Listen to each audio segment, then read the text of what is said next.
quisiera esta tarde acercarme a la Escritura mientras pensábamos en esta conferencia y en lo que Dios ponía en nuestro corazón. Vino a nosotros la vida de Daniel, vino a nosotros el reto que Daniel nos presenta como un hombre de Dios que sirvió a su generación, que sirvió en 4 diferentes monarquías allí en Babilonia mientras ellos estaban siendo cautivos. Sin embargo, un hombre que nunca cedió a la cultura. Y creo que ese es el reto que como padres, como hijos tenemos, no ceder a la cultura en la que vivimos. La realidad que nos ha tocado vivir es alarmante.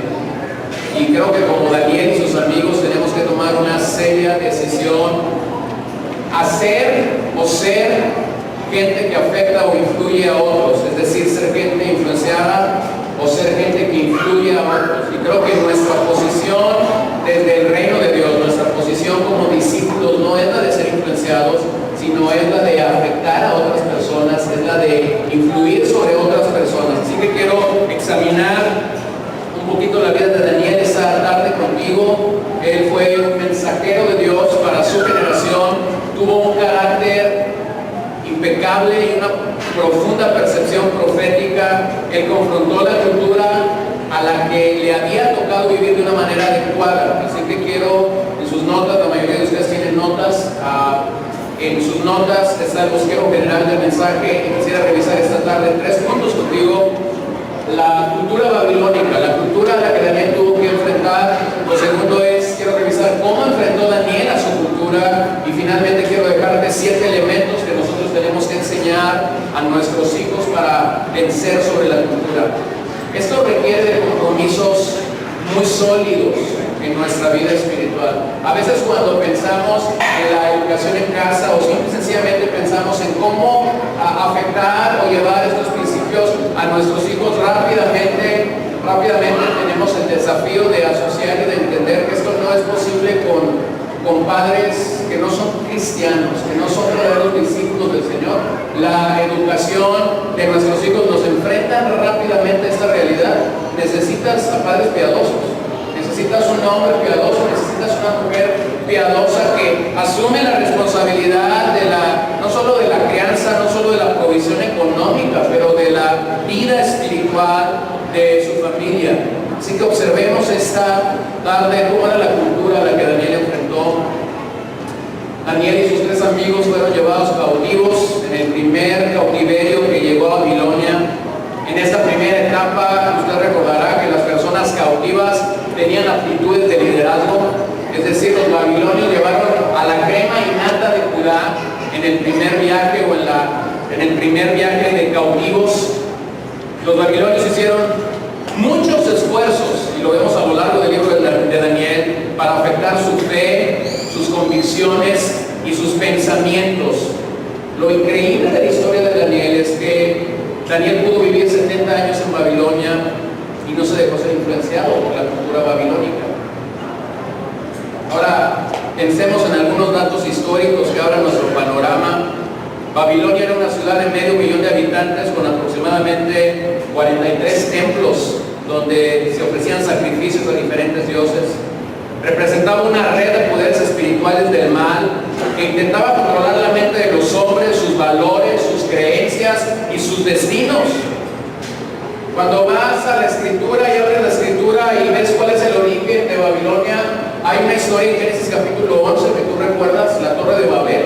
Ahí está el surgimiento o el nacimiento de Babilonia, el esfuerzo del hombre por querer llegar al cielo. Algunos dicen por querer observar los astros. No es tan claro en la Escritura, pero lo que estamos seguros es que ese es el inicio de una cultura que una y otra vez a lo largo de la Escritura ha tratado de cautivar el corazón de hombres, de mujeres, de familias para ceder precisamente a la cultura. Ahora, no tengo todo el tiempo y por eso puse todos estos pasajes en tu nota, pero básicamente quisiera ir por el libro de Apocalipsis y ver cómo describe la Biblia Babilonia. Y todas sus citas están allí, así que usted puede revisarlo después en casa. Pero aquí está. Apocalipsis describe a Babilonia como la gran ramera, es decir, la La moralidad está afectada. Número 2, está cubierta por el espíritu de blasfemia. Número 3, está llena de abominaciones. Cuando entras al estudio de este capítulo 17 en Apocalipsis, te das cuenta que es un sistema que odia a Cristo y a la iglesia.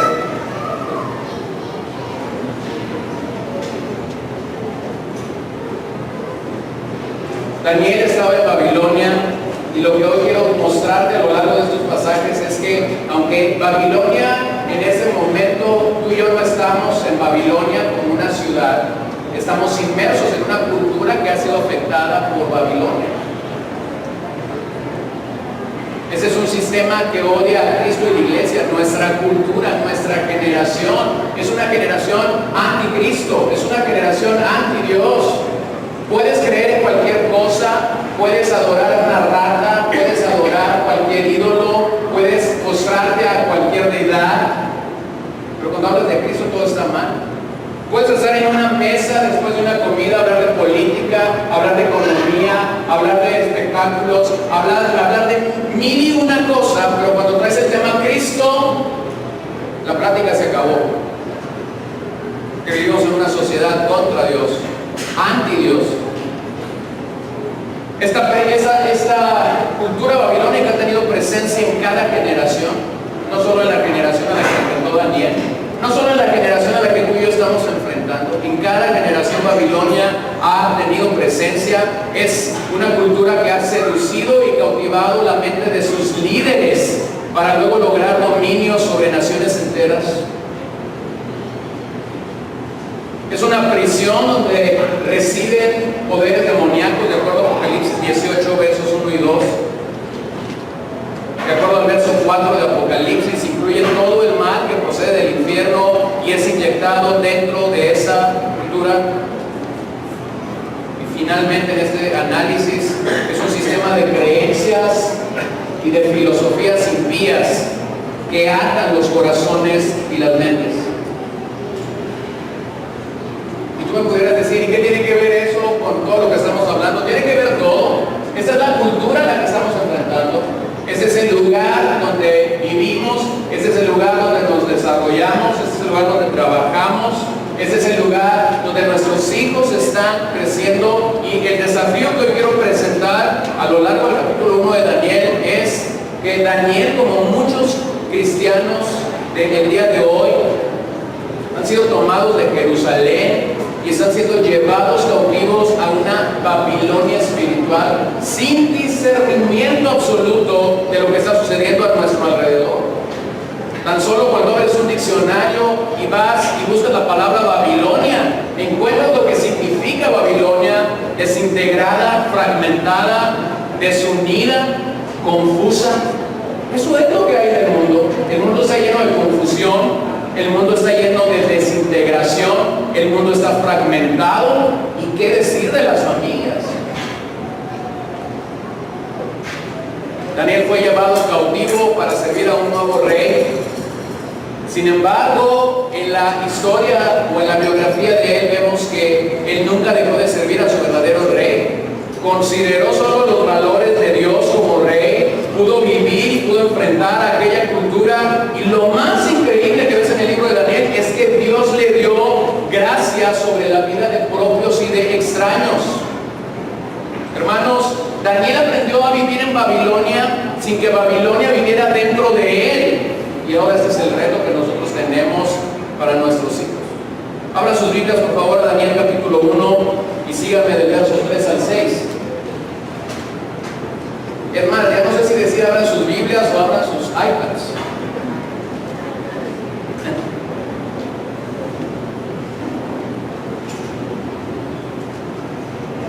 Daniel 1, verso 3 al 6.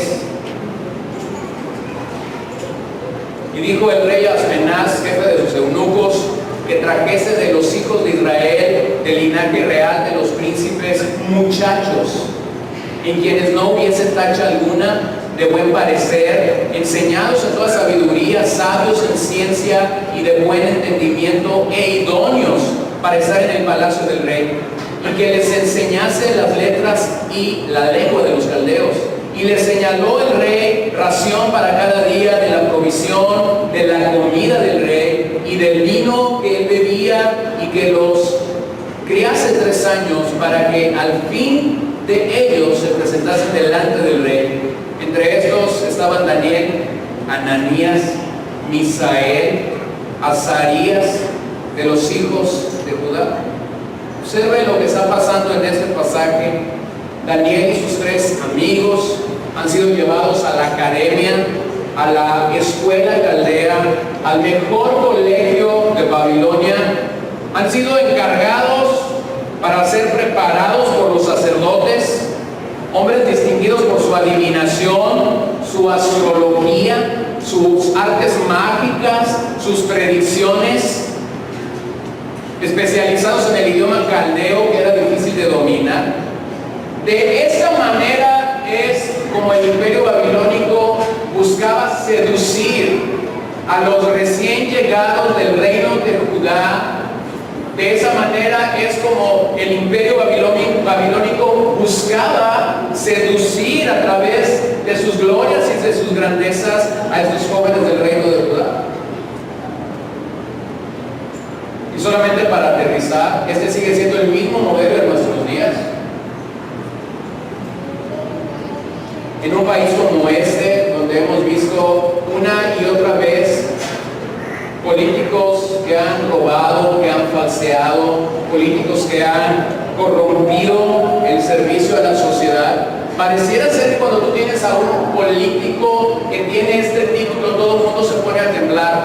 Doctorado en Harvard.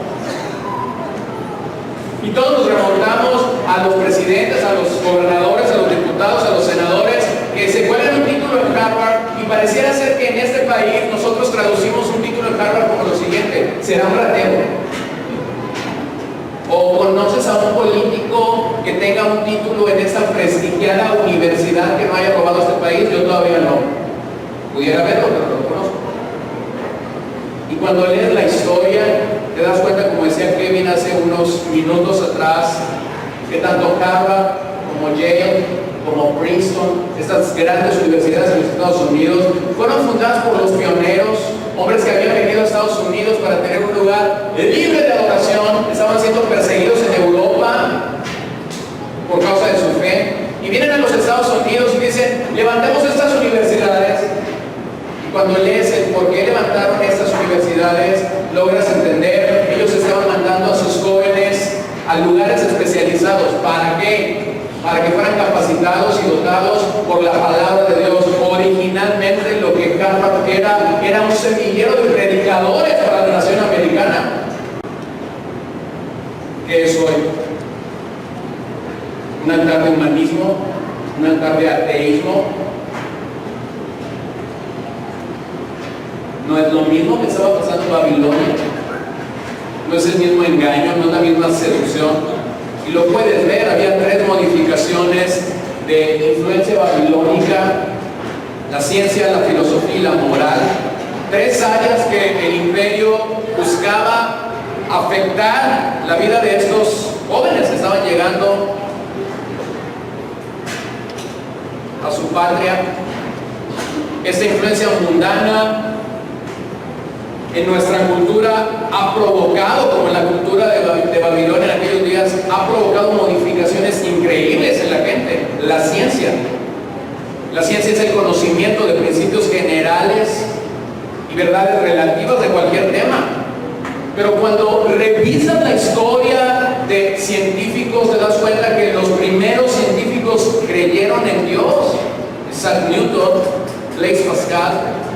Sin embargo, la ciencia posmoderna ha empujado a Dios del centro a la orilla y al final lo ha excluido. Esa es la razón, o esa es la idea clara que tenemos. La religión que domina en la escuela pública no es el cristianismo, no es el catolicismo. La religión que domina en la escuela pública se llama humanismo. Desde 1930, con el famoso manifiesto humanista, ellos proponían que el universo existía por sí mismo. La realización del hombre era lo más importante, y el aquí y el ahora era lo más importante para el hombre. Ciencia. Pero lo vendió como ciencia y lo compramos. ¿Y qué decir de la filosofía? Un intento por explicar valores, creencias, realidades implícitas, mientras que la sociedad se adhería a la enseñanza bíblica de un Dios absoluto que gobernaba con principios absolutos. Pero ahora tenemos una filosofía existencialista que nos enseña que nada es real excepto lo que el individuo puede experimentar por sí mismo. Todas las cosas son resultados del azar, la verdad está en nuestra propia mente, la paz es una experiencia personal. Todo ello con el sentido único de negar al Dios de la Biblia. ¿Y qué decir de la moral? La nueva moralidad no considera normas definitivas o principios a seguir. La nueva moral está basada solo en la experiencia personal. Por eso es que algunos la han llamado la ética de la situación. Es decir, si se te acomoda, está bien. Nos hemos puesto a proponer cosas que no tienen sentido. Lo que Moisés dijo bajo el monte Sinaí no eran las 10 sugerencias de Dios, sino eran los 10 ¿qué? Mandamientos. ¿Te gustasen o no te gustasen? ¿Me gustasen o no me gustasen? El Señor no tomó encuestas. El Señor no mandó a sus ángeles a tocar puerta por puerta, casa por casa, para preguntarles: ¿estarías de acuerdo en que ser idólatras es algo malo delante de Dios? ¿Estarías de acuerdo en que fallar el pacto matrimonial es algo malo delante de Dios? Dios no los tomó en cuenta por una simple y sencilla razón, porque Dios es soberano y Él sabía que el hombre y la mujer necesitaban la ley de Dios como un tutor, como un ayo para acercarnos a Cristo. ¿Cuál es el riesgo entonces de vivir bajo esta influencia? ¿Cuál es el riesgo de estar bajo el sistema babilónico? El mayor peligro y el mayor riesgo se nos presenta en el libro de Apocalipsis. Un día el anticristo se levantará y él encontrará corazones donde gobernar. Y algunos piensan: en aquel día que el anticristo se levante y quiera gobernar, buscará. No buscará. Simple y sencillamente encontrará a todos los que han sido seducidos en este sistema de cautiverio babilónico. Entonces, aquellos que han cedido ante la ciencia, la filosofía y la moral y han sacado a Dios del eje central de sus vidas. La cultura babilónica sigue buscando adoctrinar a la gente para que cambien su manera de pensar, para que cambien sus convicciones. Obsérvalo en la vida de Daniel. El rey quería que comieran su comida. De acuerdo a la cultura oriental, comer la comida del rey o sentarte a la mesa del rey era establecer un pacto de amistad y de lealtad con esa persona. Algunos, cuando llegan al capítulo 1 de Daniel, piensan que Daniel era un vegetariano, y ahora tenemos libros y predicaciones que nos presentan la dieta famosa de Daniel. Y ahí estamos los 40 alimentos que sí puedes consumir en la dieta y todo esto. Y yo no tengo nada así de vegetariano o vegano. El Señor perdona sus pecados. No es problema. El asunto por el que Daniel no quería comer la comida del rey no es porque fuese vegetariano, tampoco es porque fuese vegano. El asunto por el que Daniel no quería comer la comida del rey es porque en la cultura sentarte a comer la comida del rey era decir: estoy en pacto con este rey. Y Daniel desde el capítulo 1 está diciendo: yo no estoy en pacto con este rey, yo vengo de Judá, han traído cautivo a ese lugar, voy a vivir aquí, pero yo no voy a ser de aquí. Es decir, era un peregrino y extranjero. Lo entendemos en términos testamentarios. Daniel está diciendo en el capítulo 1: voy a vivir en Babilonia como un peregrino y como un extranjero. Nuestra sociedad entonces es un mundo de contrastes, confusiones y contradicciones, y este es el mundo en el que nos ha tocado vivir, y este es el mundo en el que nuestros hijos están viviendo, y este es el mundo en el que nosotros tenemos la oportunidad maravillosa de poder prepararnos para enfrentar su cultura. Todo el pensamiento que Babilonia y su cultura levanta tiene como finalidad desechar a Dios. La razón es que ellos no consideran que Dios sea el creador. Esto dio pie a lo que conocemos como el humanismo secular y más tarde posmodernismo. Esta es la cultura en la que estamos inmersos. Esto aumenta un relativismo religioso, asumiendo que la esencia del cristianismo es la misma que de cualquier religión.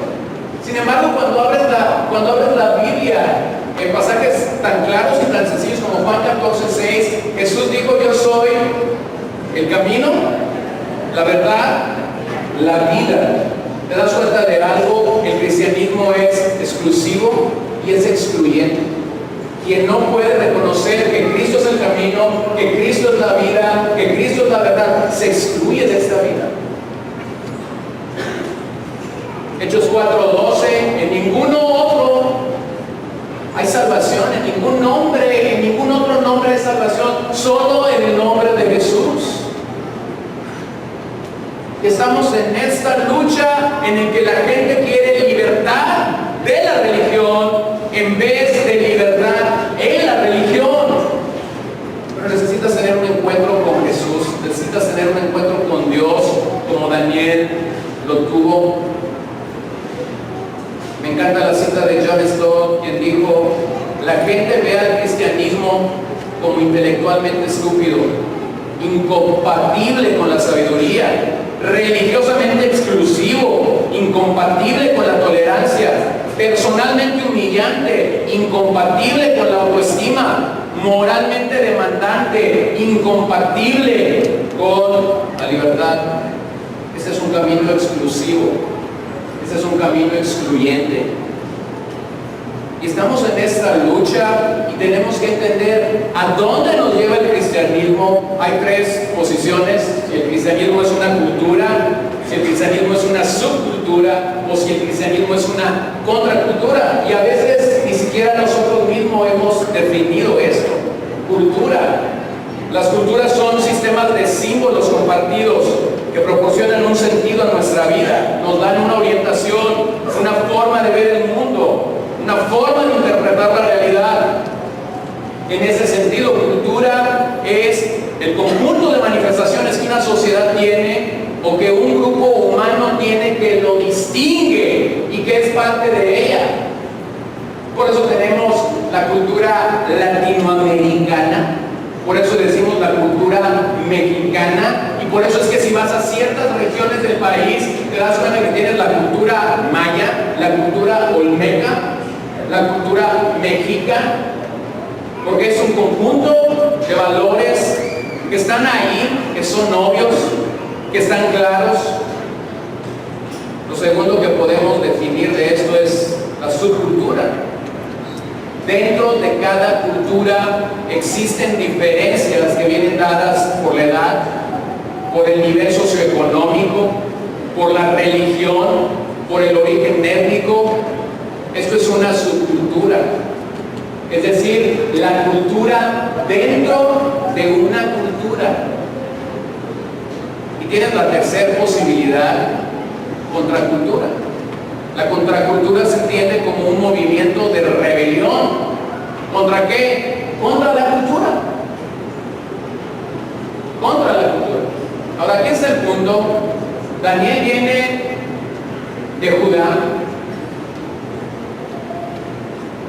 cautivo a Babilonia, y cuando él llega a otra cultura.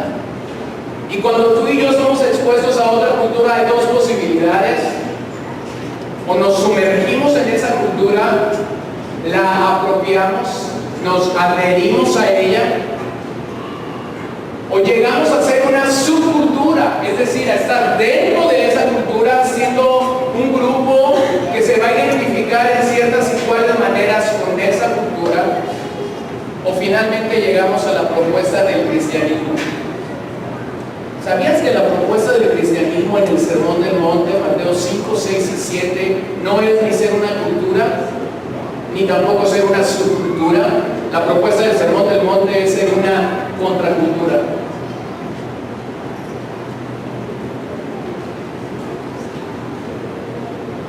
Entonces tomas el maravilloso Sermón del Monte, relatado ahí en estos 3 capítulos de Mateo,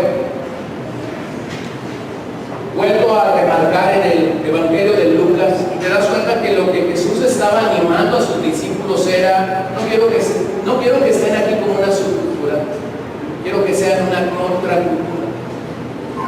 Ustedes son la luz, ustedes son la sal, ustedes tienen una moralidad diferente, ustedes tienen estándares diferentes. Y ante este análisis que hemos hecho de todo esto, puede haber 2 tipos de reacciones. Hay 2 maneras en las que un padre reacciona. O reaccionamos en pesimismo, y algunos cristianos así están en pesimismo. ¿Qué está haciendo, hermano? Aquí estoy esperando la segunda venida de Cristo. Reaccionas de forma pesimista, es decir, esto está duro, los mamazos están duros, lo único que podemos hacer es aguantarnos. O segundo, enfrentas los desafíos culturales. Y cuando hablamos de enfrentar los desafíos culturales, hablamos de tener una carga eminentemente misionera.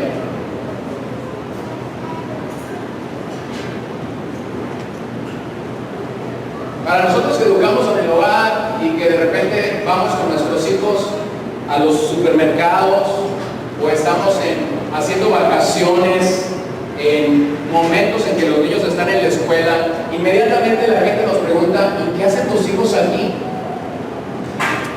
Porque se supone que es horario escolar, porque se supone que es el momento en el que los niños están en la escuela. Entonces ahí no puedes reaccionar en pesimismo, o puedes enfrentar la cultura, porque esta es, sin que ellos sepan, esta es una oportunidad para evangelizarles. Y todo comienza cuando dices: mis hijos no van a la escuela, y como en caricatura la gente se le para el cabello, le sale humo por las orejas. Eso es peor que ver una película de terror. Ellos hacen una cara peor que si estuvieran viendo una película de terror. Estás loco, estás chiflado, estás así, estás acullado, y lo que tú tienes aquí es: o reaccionas en pesimismo diciendo: bueno, pues es cierto, todos dicen lo mismo, o enfrentas esto con una carga misionera y dices: mira, es mucho más que esto que tú estás viendo. Ahora, nuestra meta principal como educadores es que nuestros hijos pongan su vista en Jesús. Esta es nuestra carga, este es nuestro anhelo, este es nuestro corazón. Queremos que ellos pongan su vista en Jesús. ¿Cuándo lo hacemos? Todo el día. Las matemáticas, el español, las ciencias naturales, el devocional familiar, el conflicto que hubo en casa, el problema que hubo en casa, la necesidad de un hermano. Todo es una oportunidad para que nuestros hijos y nosotros pongamos nuestra mirada en Jesús. Ahora, número 2, ¿cómo enfrentó Daniel la cultura? ¿Cómo es que él se acercó a enfrentar la cultura de sus días? Daniel 1, verso 8. Daniel propuso en su corazón no contaminarse con la porción de la comida del rey, ni con el vino que él bebía. Pidió por tanto al jefe de los eunucos que no se le obligase a contaminarse. Observen esta expresión: propuso en su corazón. Todo comienza aquí. Como padres piadosos debemos alentar y animar a nuestros hijos a imitar la conducta de Daniel en Babilonia. Pero todo comienza en nuestro corazón. Hay padres cristianos que quieren hijos cristianos. Lo voy a decir de otra manera. Hay padres que vienen a la iglesia que quieren hijos cristianos, pero ellos no son cristianos. Entonces, no es así. Daniel propuso en su corazón no contaminarse. El padre tiene que proponer en su corazón no contaminarse, y eso comienza a afectar el corazón de sus hijos. Observe algunas cosas que Daniel hizo a lo largo de su libro. Daniel se mantuvo firme. Daniel se mantuvo firme. ¿Somos tentados los padres que educamos en el hogar? Claro que sí. ¿Son tentados los hijos que son educados en el hogar? Claro que sí. ¿Acaso la Biblia no nos dice que Jesús fue tentado en todo pero sin caída? La tentación estará allí, pero tenemos la gracia de Dios para mantenernos firmes. Daniel se arriesgó a ser diferente en medio de la sociedad que él estaba influenciando. Mantuvo su posición moral, puso en riesgo su vida por sus convicciones y sus normas. Él fue contra el lema que tú y yo conocemos: a donde fueres, haz lo que vieres.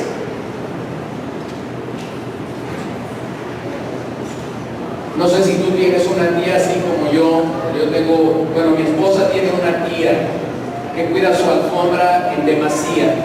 Así que yo conocía todas estas historias de la famosa tía con alfombra en la casa.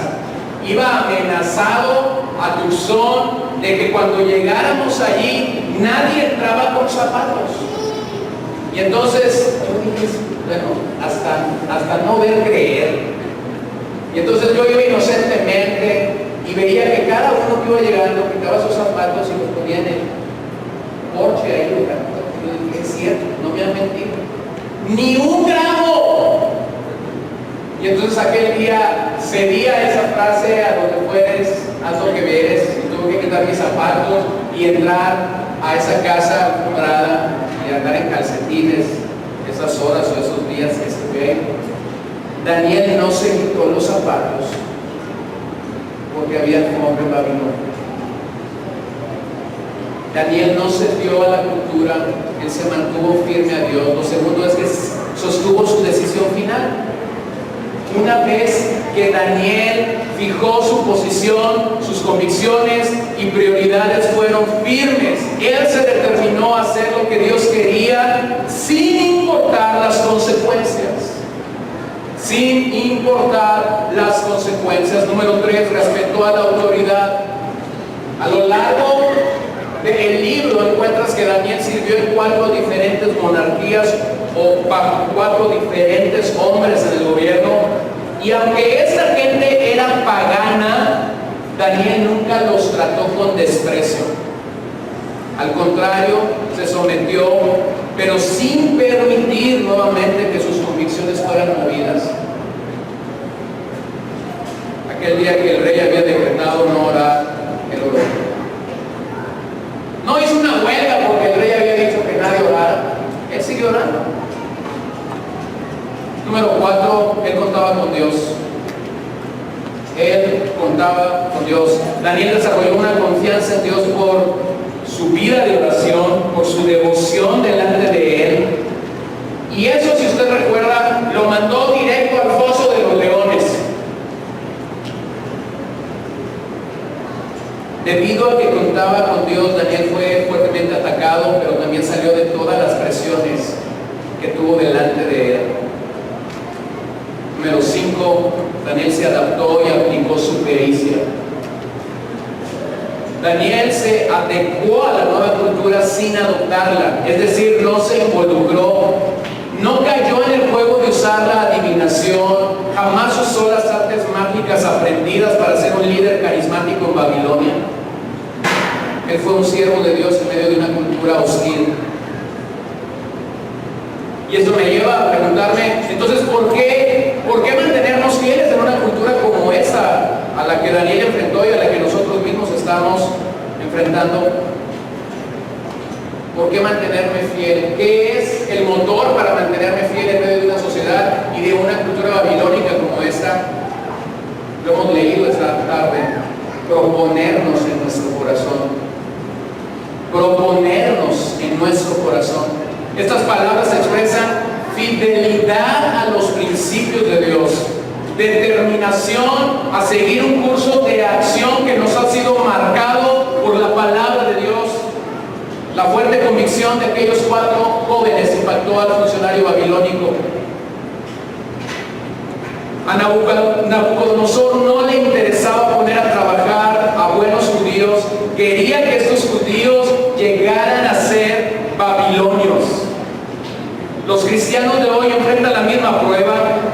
Satanás quiere que nos conformemos a este mundo, y es triste, pero muchos cristianos hemos cedido y hemos perdido nuestro poder, nuestro gozo y nuestro testimonio en medio de una sociedad pagana y oscura como la que tú y yo enfrentamos. A lo largo del libro ves que estos hombres, estos jóvenes enfrentaron cambios. Enfrentaron el cambio de un nuevo hogar, enfrentaron el cambio de un nuevo conocimiento, enfrentaron el cambio de una nueva dieta y finalmente enfrentaron el cambio de un nuevo nombre. ¿Se ha dado cuenta que sus nombres fueron cambiados? Ahora, si nunca te habías dado cuenta del cambio de estos nombres, simplemente quiero hacerte pensar un poquito. El nombre de cada uno de estos jóvenes tenía el nombre de Dios, pero fue modificado cuando llegaron a la cultura babilónica. Daniel significa Dios es mi juez. Dios es mi juez, pero fue cambiado por Belsasar, que significa Bel protege tu vida. ¿Quién era Bel? Bel era un dios babilónico. Ananías, Jehová es gracia, pero fue cambiado por Sadrach. Sadrach significa el mandato del dios lunar. ¿Quién era este? Pues era un dios de Babilonia. Misael, ¿quién como Dios? Pero fue cambiado por Mesach. Mesach significa ¿quién es como Agug? Uno de los dioses paganos de Babilonia. Azarías significa Jehová es mi ayudador. Vino a ser Abed-Nego, el siervo de Nego. ¿Quién es Nego? Un dios de Babilonia.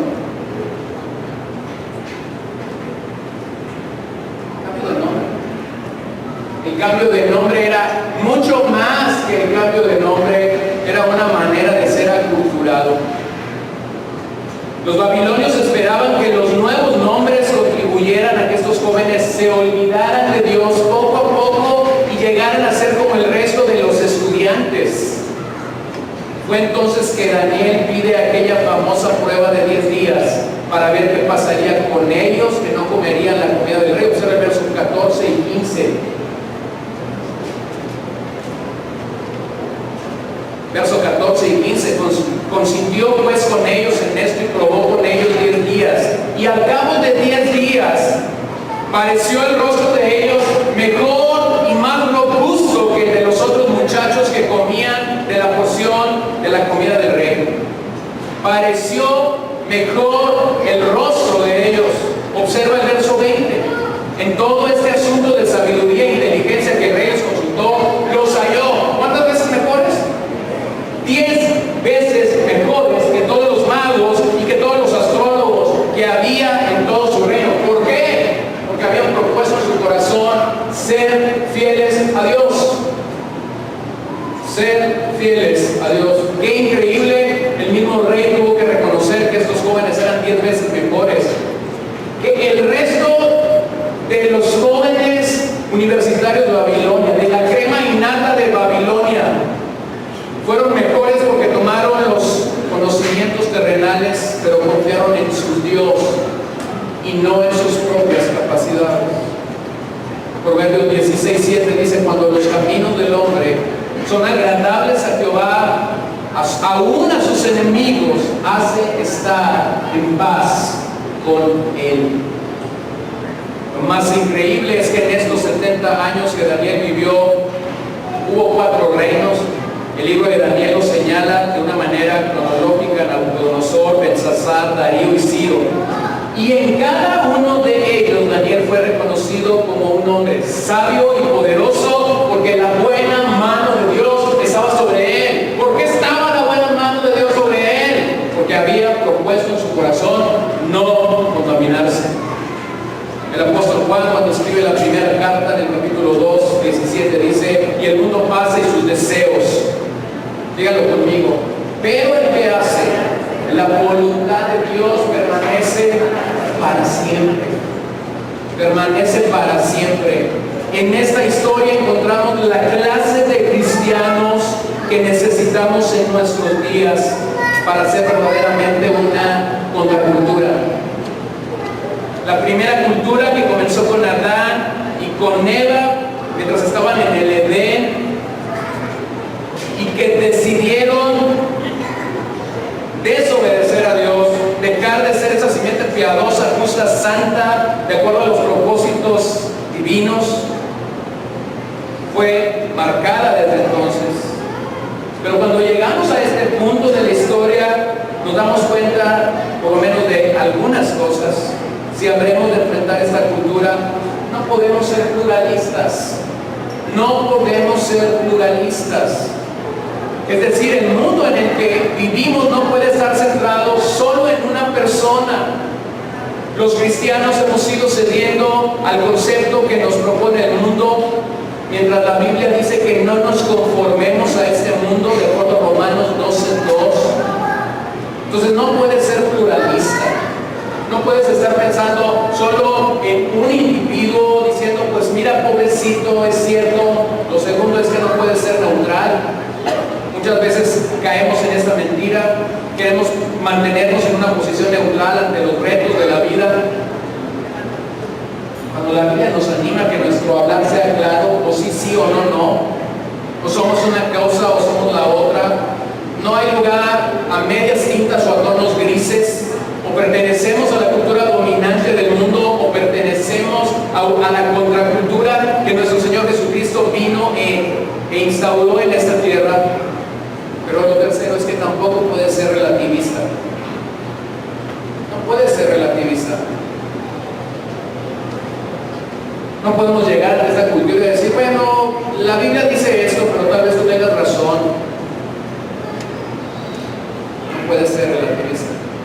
Los que nos llamamos cristianos, a veces vivimos dentro de la iglesia, pero tenemos una mirada del mundo, añoramos sus formas y peor, a menudo queremos importarlas. En este sentido, no podemos seguir la corriente de la moda o la corriente de ese mundo, mucho menos su moral. Sabemos lo que Dios dice, deberíamos empezar a averiguarlo ahora mismo y debemos de vivir de acuerdo con la posición de Dios hasta la última consecuencia. Cuando Jesucristo anduvo caminando por este mundo, dejó para siempre instalada una contracultura dominada por la palabra de Dios y totalmente revolucionaria. No era del todo nuevo, se nutría de la enseñanza del Antiguo Testamento, se nutría de la provisión y la soberanía de Dios a lo largo de toda la historia. Entonces llegamos a un punto crucial. Nuestra legitimidad no proviene del mundo, sino de Dios. Como cristianos, como familias, como hombres y mujeres que estamos buscando agradar a Dios, sabemos que nuestra legitimidad no va a venir de este mundo. No vas a tener aprobación de este mundo por querer honrar o seguir los principios de Dios. Vas a tener el odio de este mundo. Pero ¿acaso no fue lo que Jesús prometió a los suyos? ¿Acaso no fue lo que Jesús dijo? Por mi causa serán vituperados, por mi causa serán perseguidos. Él no nos engañó. Ahora permítame correr en los últimos minutos y simplemente revisar contigo 7 elementos que puedes enseñar a tus hijos para enfrentar esta cultura. Cuando pienso en estos 7 elementos, me doy cuenta que son elementos muy básicos de la fe cristiana, muy básicos de la vida en Cristo. Sin embargo, hemos fallado en vivir en obediencia a ellos. Hemos fallado en vivir en obediencia a ellos. Los que son de casa les van a sonar familiares. Ustedes disculpen. Número 1, enséñales a tus hijos la diferencia entre el ser y el hacer. ¿Quieres que tus hijos enfrenten esta cultura? Ayúdalos a entender la diferencia entre el ser cristiano y el hacer del cristiano. Hay mucha gente entretenida en el cristianismo en nuestros días, haciendo cosas en nuestras iglesias sin ser algo. ¿Qué es lo que quiero decirte? Que hay mucha gente interesada en su reputación, pero no enfocada en su carácter.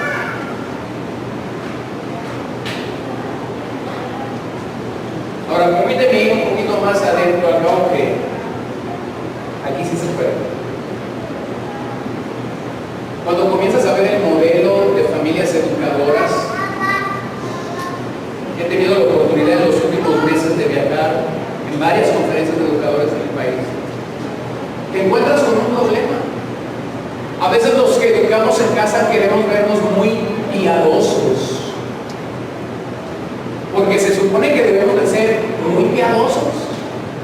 Se supone que leemos la Biblia todos los días. Se supone que cantamos todos los días. Se supone que estamos enfocados en eso todos los días. Y entonces pasa lo mismo que pasa en una conferencia de pastores. Tú llegas a una conferencia de pastores y la pregunta número uno que un pastor hace a otro pastor es: ¿cuántas ovejas tienes? Y si un pastor tiene 20 ovejas, dice 200. ¿Por qué? Porque quieres impresionar al otro pastor. Bueno, esa me la sabía desde muy chico. Pero ahora resulta que llego a conferencias de educadores y todos buscan verse más piadosos que los demás. Y aquí tenemos el primer desafío. No busques que tus hijos hagan cosas. Busca que tus hijos sean amadores de Cristo, discípulos de Cristo, y el hacer de sus vidas vendrá como una consecuencia de lo que ellos son.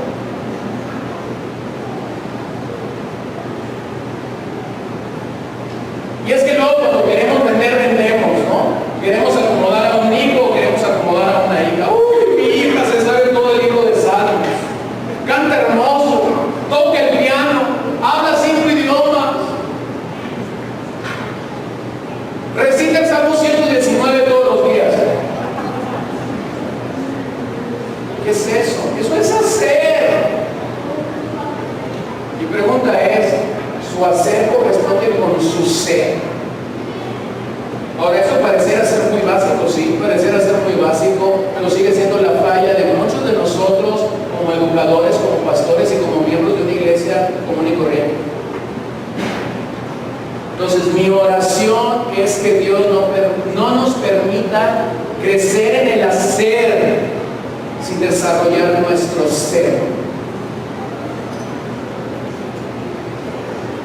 Ahora resulta que vivimos, esto es algo que yo he estado observando en los últimos meses, vivimos en una era donde todo el mundo se hace llamar teólogo, todo el mundo es un experto en Biblia, todo el mundo es un experto en doctrinas, todo el mundo es un experto de cosas que van y vienen, y tú dices: ¿de dónde salió esto? Leyó un libro y ya se cree teólogo. No, ese no es un teólogo, ese es un teólogo. Está zafado, está loco. Déjame recordarte que la teología en algún momento fue la reina de todas las ciencias. Es decir, no era la arquitectura, no era la medicina, lo más grande y esplendoroso a lo que un joven podía aspirar era a ser un teólogo. Y mientras más hablo la escritura y mientras más leo la escritura, me doy cuenta de algo: la Biblia es un tesoro no solamente enorme y grande, es un tesoro que mientras más cavas, más sacas, más riqueza hay, más nutrición hay para tu espíritu, más edificación hay para tu alma. Pero entonces tenemos que enfocarnos en el ser más que en el hacer. Número 2, enséñales prioridades bíblicas. ¿Quieres que ellos enfrenten esta cultura de una manera piadosa? Enséñales prioridades bíblicas. Enséñales la importancia, y nos hablaban de eso hace unas horas, enséñales la importancia de tener un tiempo con la palabra de Dios, de tener un tiempo en oración de forma continua. No seas como muchos que llevamos a nuestros hijos a orar solamente cuando estamos en medio de una necesidad, cuando estamos en medio de una enfermedad, cuando estamos en medio de una situación difícil. No, lleva a tus hijos a simplemente bendecir y adorar a Dios porque despertaron, porque amanecieron un día más. Llévalos a eso. Dales prioridades bíblicas. Número 3, enséñales la importancia de la comunión. Este es otro problema que tenemos a veces las familias que educamos en casa.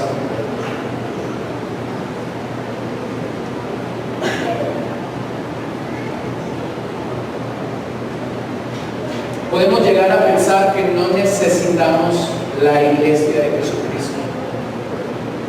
Leo la Biblia en casa, mi padre es mi pastor, mi madre es mi maestra de escuela dominical, cantamos coritos, testificamos todos los días y podemos caer en el error de no ser parte de una iglesia local.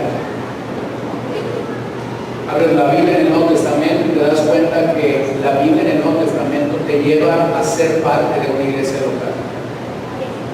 El Señor añadía cada día a la iglesia los que habían de ser ¿qué? Salvos en el libro de los Hechos.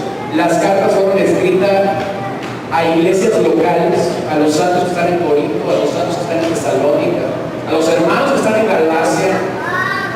Entonces podemos llegar a pensar que tenemos todo el ambiente espiritual en nuestras casas y que no necesitaríamos la comunión de la iglesia, y este es un error.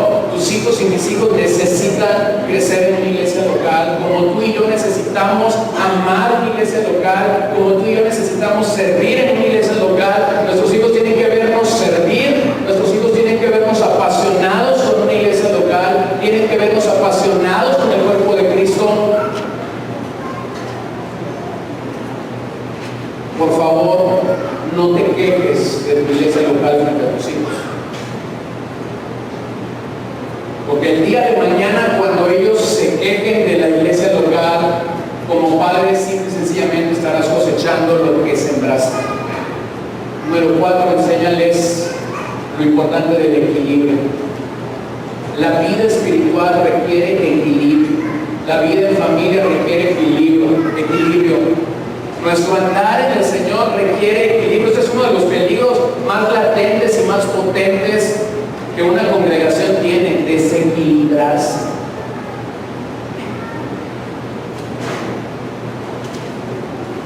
Rápidamente nos podemos desequilibrar dejando el estudio sistemático de la palabra de Dios y tomando solo la oración.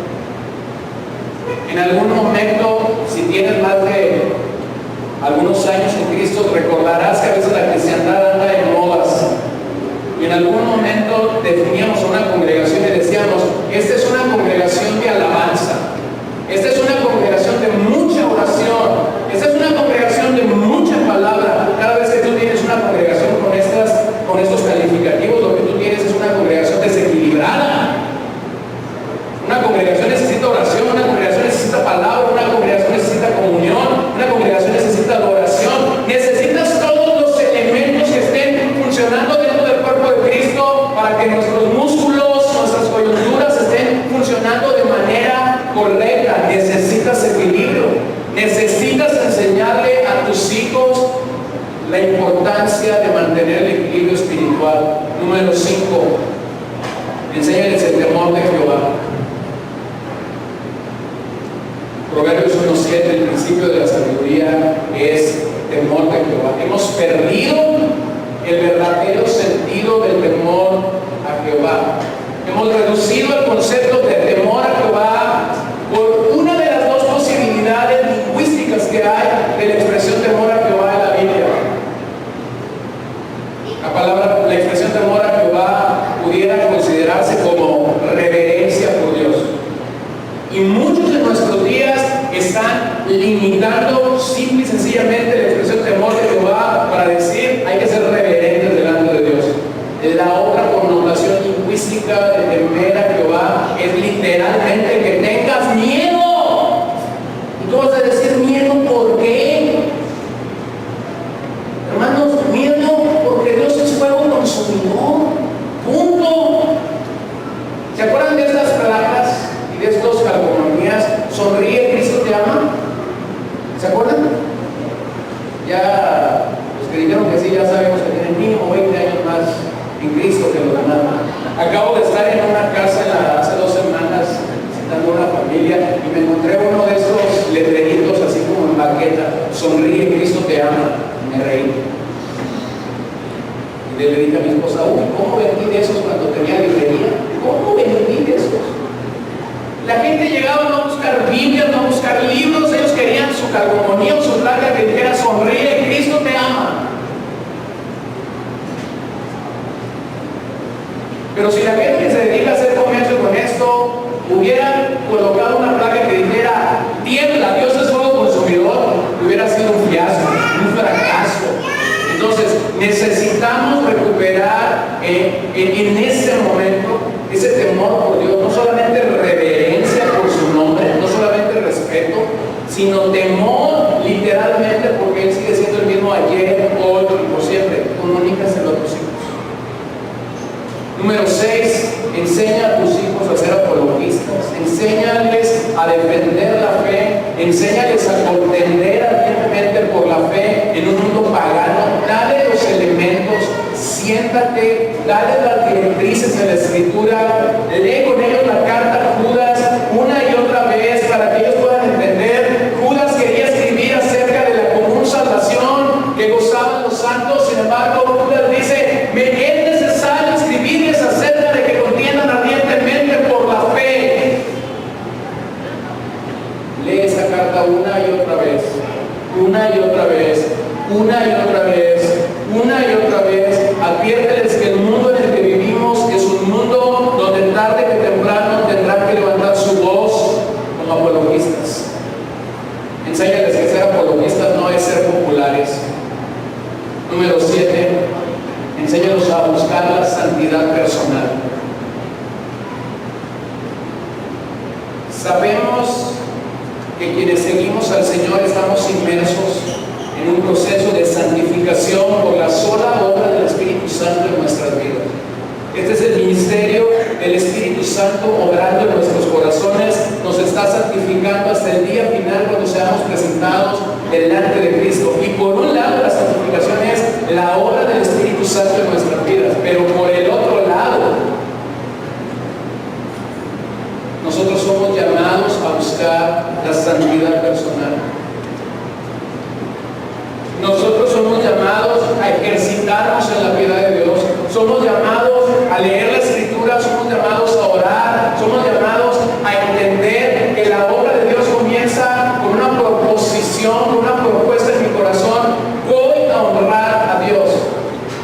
¿Lo podrás hacer en tus propias fuerzas? Jamás. ¿Lo podrás hacer en tus propias capacidades? Jamás. Vas a necesitar la gracia de Dios, pero vas a necesitar tener una propuesta firme y clara. Dije que los que son de casa les iba a sonar repetitivo, porque al principio de año me tomé 7 domingos para predicar estos 7 puntos. Entonces, ya para que no anden buscando por qué lo dije. Para los que no son de casa, gracias a que los audios son grabados, está la serie igual al mismo costo que la conferencia, 100 pesos, y puedes llevarte los 7 puntos desarrollados de forma total si quieres, y si no quieres, que Dios te bendiga. Estamos en esta cultura. Estamos inmersos, como Daniel, en una cultura babilónica, pero Dios en su infinita gracia y en su misericordia nos capacita, nos alienta y nos prepara para enfrentar esta cultura, pero tenemos que tomar decisiones firmes y claras con lo que respecta a nuestros hijos. La bendición de Dios en nuestras familias es mucho mayor y mucho más grande de lo que tú y yo nos imaginamos. ¿Por qué estamos en eso? ¿Por qué estamos haciendo educación en casa? ¿Por qué estamos interesados en que nuestros hijos estén caminando y creciendo en los caminos del Señor? Por una simple y sencilla realidad. Un día el Espíritu Santo quebrantó nuestros corazones, nos llamó a hacer eso, y siempre que hay una familia diciendo quiero hacer educación en casa, digo lo siguiente: tómate todo el tiempo para tomar esta decisión.